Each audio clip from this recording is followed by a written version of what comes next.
Hello, and welcome to today's webinar. My name is Chris Sun, and I support the State and Local Fiscal Recovery Funds Program, or the SLFRF program, in the Office of Recovery Programs at the Treasury Department. Today's session is intended to provide an overview and walkthrough of the Treasury portal that recipients of state and local fiscal recovery funds will use to submit their interim report and their recovery plan, if applicable, by August 31st, 2021.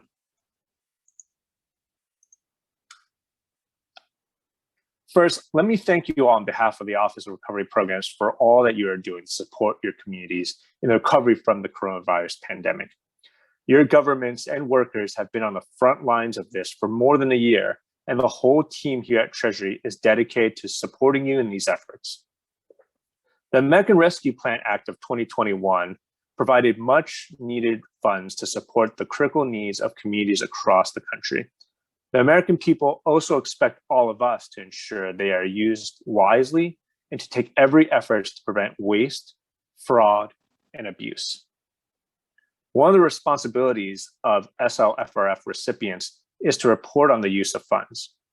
While none of us like the burden that comes with accounting for and reporting on the use of funds, this reporting is the bedrock of our efforts to ensure expenditures are in compliance with eligible uses. The SLFRF program requires financial and performance reporting to build public awareness, increase accountability, and monitor compliance of eligible uses. Recipients are required to account for every dollar spent and provide detailed information on how funds are used. The goal of this session is to provide a live demonstration as to how to enter the necessary information for you to submit the interim report and, if applicable, the recovery plan, using Treasury's portal to achieve these objectives. This session is not intended to replace reading the compliance and reporting guidance, commonly referred to as the reporting guidance, or the Treasury's portal or recipient reporting user guide, otherwise known in this session as the user guide. Recipients are encouraged to review the user guide prior to listening to this webinar. The user guide, as well as other reporting webinars, the official compliance and reporting guidance, and frequently asked questions are available on the SLFRF program website at www.treasury.gov/SLFRP reporting. This session will not discuss in detail the FAQs or specific questions about allowable uses of SLFRF funds.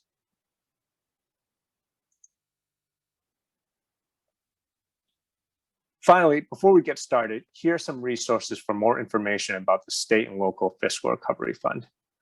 You can find more information about the program at treasury.gov/SLFRP. And if you have questions on eligible uses or other topics we will not be covering today, you can email us at slfrp@treasury.gov. To assist recipients in their reporting obligations, Treasury's released the Treasury portal for recipient reporting user guide. This webinar builds on the content and sections identified in the user guide and is divided into two main sections. First, we will cover several reporting basics and the navigation and logistics of Treasury's portal and remind participants of their reporting requirements. Then we will move over to the reporting portal to conduct a walkthrough of the Treasury portal and of interim report and the recovery plan, included in sections 4 and 5 of this user guide.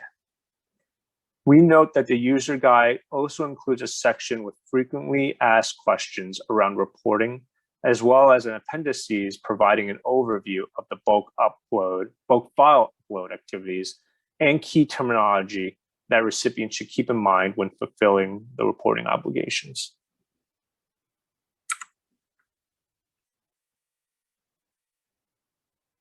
This webinar provides information on using Treasury's portal to submit the required interim report by all recipients, as well as the recovery plan by states, U.S. territories, and metropolitan cities and counties with populations over 250,000. It is a supplement to the reporting guidance, which contains all relevant information and guidance on reporting requirements. Please note that no SLFRF reporting should be submitted through the grant solution system, which was used for recipient reporting under the Coronavirus Relief Fund.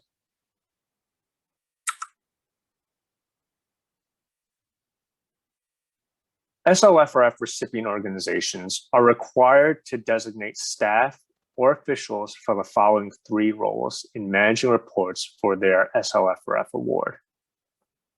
The first is an account administrator. The second is a point of contact for reporting. And the third and last, the authorized representative for reporting. Recipients must make the required designations prior to accessing Treasury's portal. Page 2 of the user guide includes further details as to what each role represents. An individual may be designated for multiple roles. For example, the individual designated as the point of contact for reporting may also be designated as the authorized representative for reporting.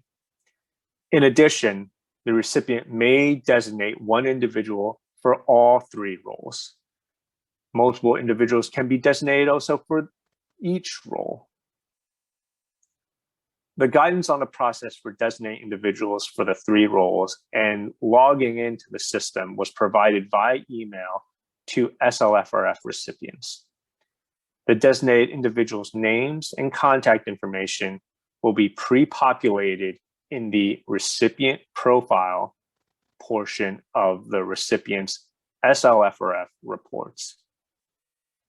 And recipients will be able to update the information if necessary. If you do not receive instructions in a Treasury email, you can contact Treasury by email via the address slfrp@treasury.gov.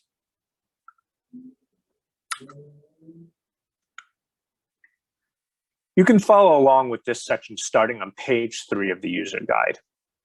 The screenshots presented here are also included in the user guide and portray several key items that will be helpful as you navigate through the Treasury portal.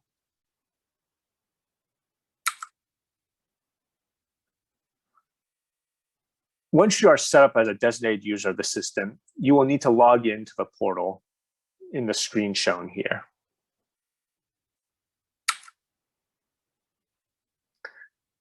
After logging into Treasury's portal, the landing page will appear listing the ORP-administered programs for which your organization may be eligible. From the landing page, select Go to Your Reports or Submissions and Compliance Forms on the left side panel to be taken to a list of options for the programs you have access to under the Report Selection section. At this time, you may select either the interim report or the recovery plan.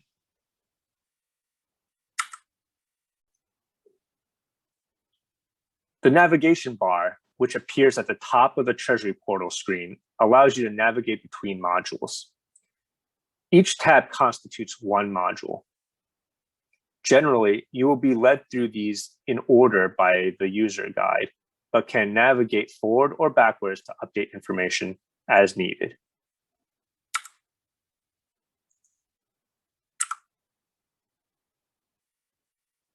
Treasury's portal leads you through a series of online forms that, when completed, will fulfill your reporting obligations.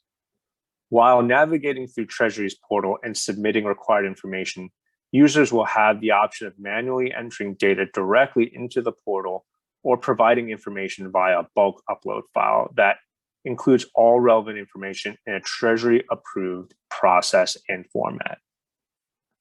For purposes of the reporting due by August 31st, only states and U.S. territories will provide information for the interim report using the bulk upload functionality for 5 identified modules as noted in your screen. When using the bulk upload functionality, Recipients must provide the required information in specified formats, as noted in Appendix A of the user guide, and use the Treasury-approved templates for each respective bulk upload. Recipients must download each of the templates separately from within the relevant Treasury portal's module. The user guide details each section in which bulk uploads may be utilized. The templates for each file is available in the relevant module for download and submission. When you click the upload button, you'll be directed to an upload screen. You can either choose to add files or drag and drop files to initiate the bulk upload. Treasury's portal will reject the file if an incorrect template or file format other than CSV is used for upload. Treasury's portal will display an error message on screen if the bulk upload file contains errors. If you receive an error message, you will need to correct the errors in the bulk upload file and resubmit the corrected version. Please review your upload file carefully, as current system functionality will only show the first error found in a bulk file. Multiple field errors will necessitate multiple fixes and upload attempts. As previously noted, detailed bulk upload instructions can be found in Appendix A of the user guide and are specific to each type of bulk upload.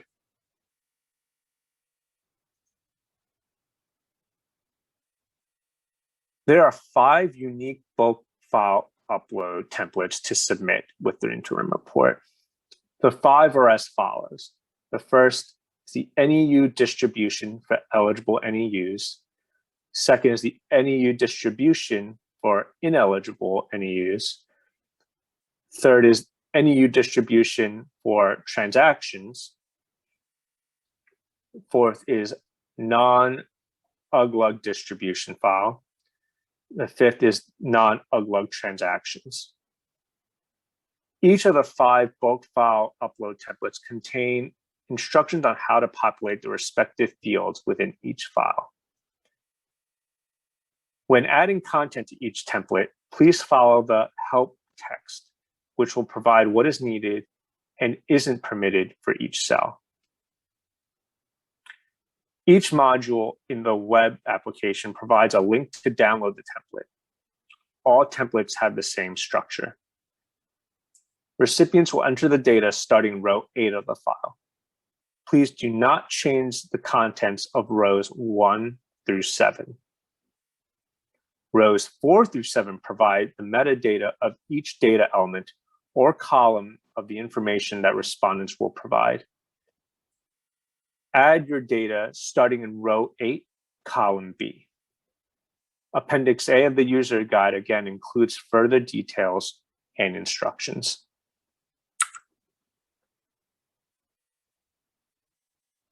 Manual data entry requires you to provide inputs as instructed on the screen. An asterisk indicates a required field. The Treasury portal will validate your inputs and ensure they are in the proper format. Text and data boxes in need of correction will be flagged in red with an accompanying error message. You will not be able to submit manually entered data that does not satisfy the data validation rules.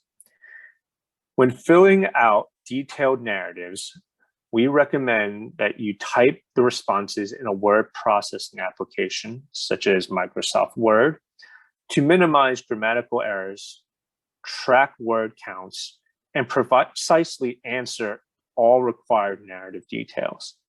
You can then copy and paste the final narratives directly into the text boxes.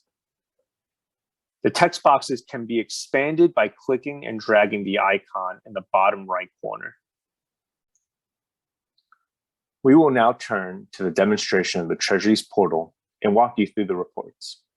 On these screens, you will review and confirm key information on your organization and input information required for the interim report, which provides an initial overview of status and uses of funding for the SLFRF program.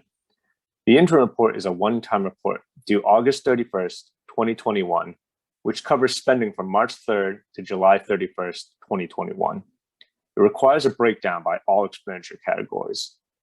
Upon logging in, you will be directed to the recipient information page, which is intended to verify relevant information in the Treasury system. Now, let's take a look at the system.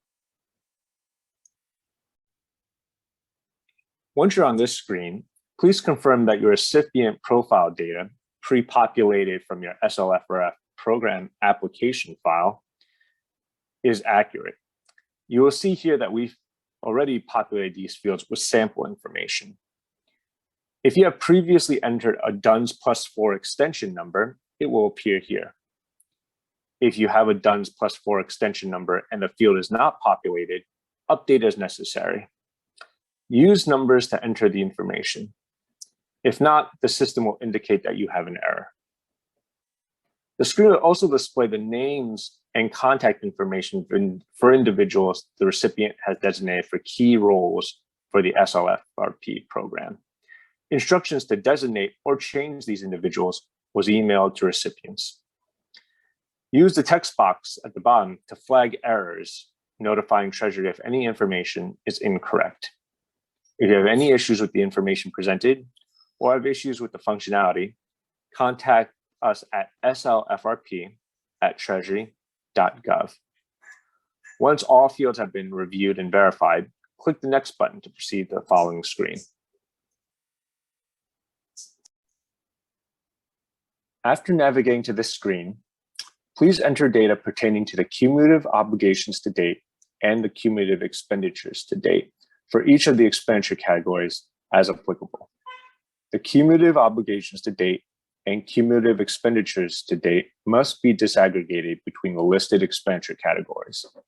On this screen, we are showing the expenditure categories under the public health category. Within each expenditure category, you will need to disaggregate the information by the listed subcategory. In this example, we have COVID-19 vaccination, COVID-19 testing, COVID-19 contract tracing, and so on. If an expenditure subcategory does not apply, you may leave it blank. For the dollar amounts, enter whole numbers only and do not use a dollar sign. The system will allow you to enter negative values if appropriate, but please be certain that you are presenting the information with the right sign. In the event that you need to clear the data and start again, scroll to the bottom of the form and click the clear form icon located here. Once you answer the pop-up question, the system will refresh your screen with only blank fields. Review and verify the auto-calculated totals generated from the reporting fields against your information. You will need to validate that the total cumulative obligations to date and cumulative expenditures to date values are not negative. The first auto-calculated fields represent the cumulative amounts to date for total cumulative obligations and cumulative expenditures to date, covering expenditure categories 1.1 through 1.7.3, which excludes NEU and non-UGLUG transfers. The second auto-calculated field represent the total cumulative obligations to date and cumulative expenditures to date, covering recipient allocation for expenditure categories 7.4 and 7.5, which includes only NEU and non-UGLUG transfers. These are only applicable to states and US territories. Once all the above information is entered, click Save. Once you have confirmation that information is saved, click Next to proceed to the following screen. On this screen, recipients are asked to provide information pertaining to the revenue replacement funding. To calculate the extent of the reduction in revenue for December 31st, 2020, follow the 4 steps process as outlined in the Interim Final Rule and included on the user guide on page 13. Enter the computed information for the following: the base year revenue, the fiscal year end date, the growth adjustment used, the actual general revenue as of 12 months ending December 31st, 2020, and the estimated revenue loss due to COVID-19 as of December 31st, 2020. You will also be asked to respond to a question, were fiscal recovery funds used to make a deposit into a pension fund? Select yes or no. In the text box, provide a written explanation on how the revenue replacement funds were allocated towards government services.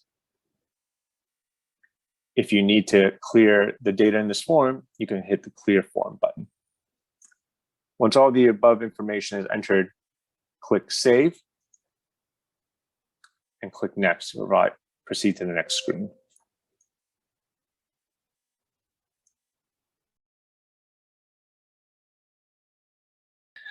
On this screen, states and US territories will provide information using the bulk file upload functionality pertaining to distributions made to non-entitlement units of local government, or NEUs for short.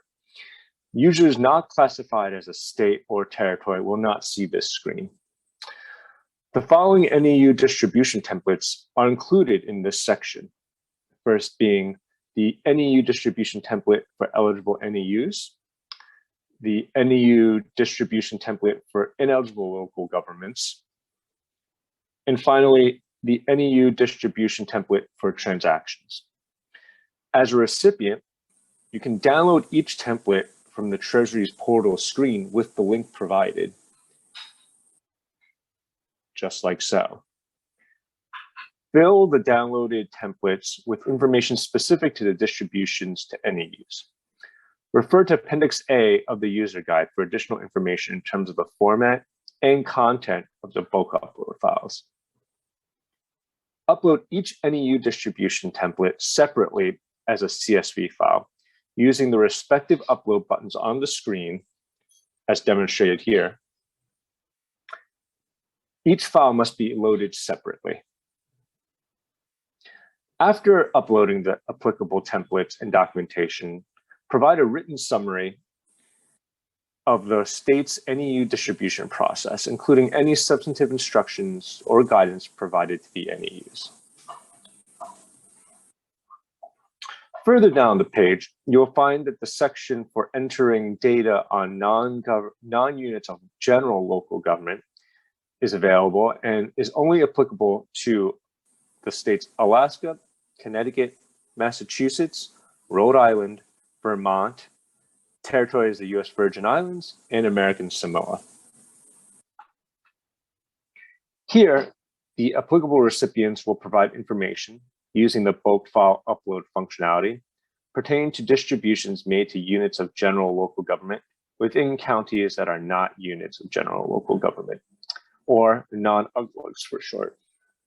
Users not classified as a state or territory will not see this screen.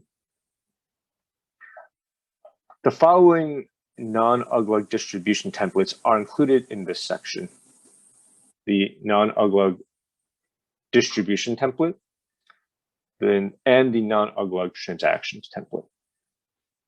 Similar to the NEU section above, you can download the non-UGLOG distribution templates from Treasury's portal screen with the link provided.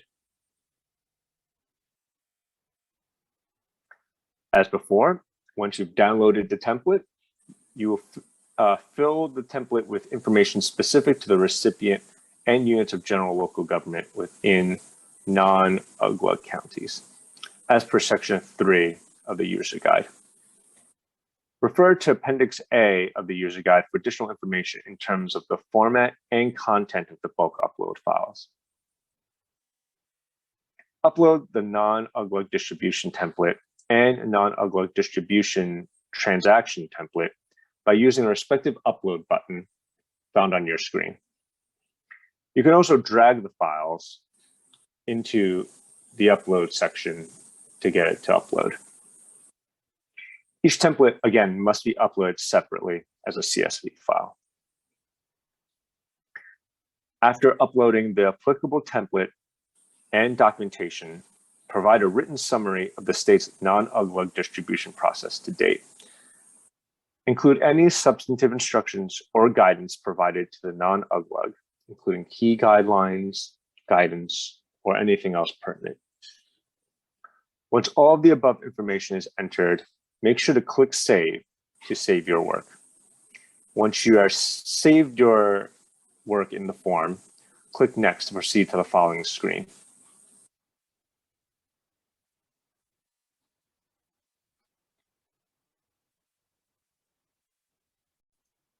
Finally, you will be presented with the certification screen.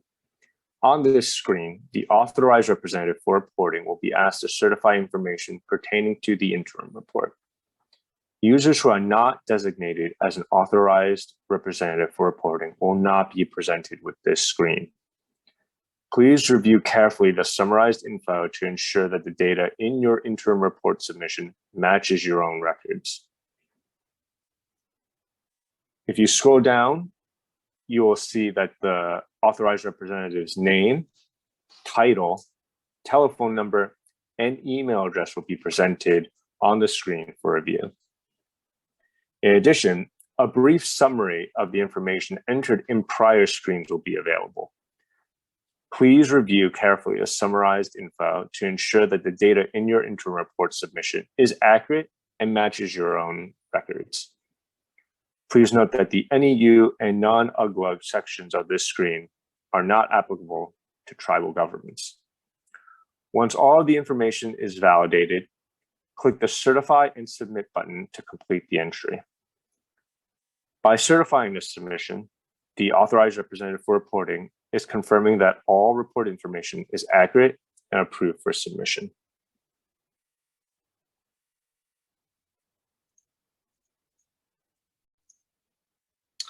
Now we will shift to the recovery plan.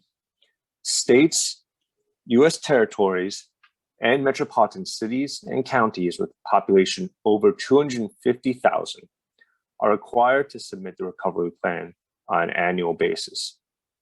The first recovery plan is due August 31st, 2021. On these screens, you will review and confirm key information on your organization and upload the recovery plan as a PDF, as well as include a link to the public site where the recovery plan is being hosted. To reduce administrative burden and increase efficiency, recipients will not be required to enter their project inventory and other programmatic data directly into the portal until August 31st, 2021, when they also will submit their first project and expenditures report. Treasury has posted a suggested template for the recovery plan at www.treasury.gov/SLFRP reporting. The template is meant as a suggestion for applicable recipients to assist them in submitting the recovery plan. Recipients should tailor this report to best meet their needs in terms of format and content. The use of infographics, tables, charts, pictures, case studies, and any other explanatory elements in describing their programs are recommended. Once you've selected your recovery plan record in your report selection, you'll be brought to this screen where you will again be asked to review your recipient information. Please review again and confirm your recipient profile data from your SLFRF application file. If you have previously entered a DUNS+4 extension number, it will appear here. If you have a recipient DUNS+4 extension number and the field is not populated, enter as necessary. Use numbers to enter the information. If not, the system will indicate that you have an error. The screen will also display the names and contact information for individuals the recipient has designated for key roles for the SLFRP program. Instructions to designate or change these individuals were emailed to recipients. Use the text box below to flag errors, notifying Treasury if any information is incorrect. If you have any issues with the information presented or have issues with the functionality, contact us at slfrp@treasury.gov. Once you're ready, you can click Next. On this screen, recipients will upload their recovery plan. Upon navigating to this screen, scroll down and upload the PDF of the recovery plan template. You can upload the PDF of the recovery plan using the on-screen buttons shown here. After uploading the PDF, enter a link for the disclosure where this report will be available for public review in the box below. Once all of this information is entered, click Save. Once you have verified your save, you can scroll down to the next section. On this section, the authorized representative for reporting will be asked to certify information pertaining to the interim report. By certifying the submission, the authorized representative is confirming that all report information is accurate and approved for submission. As previously described, the authorized reporting representative's title, name, telephone number, and email address will be presented on screen for review. Once all of the above information is entered, you can click Certify and submit to complete the entry.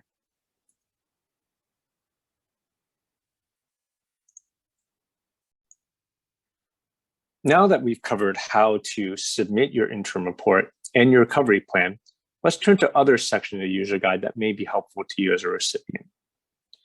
In section 6 of the user guide, you'll find a list of frequently asked questions related to reporting.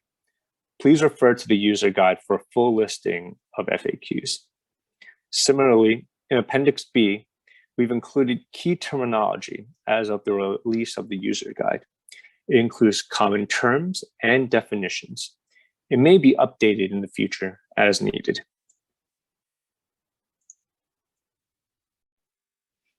And before we close, we want to provide a list of resources for you going forward.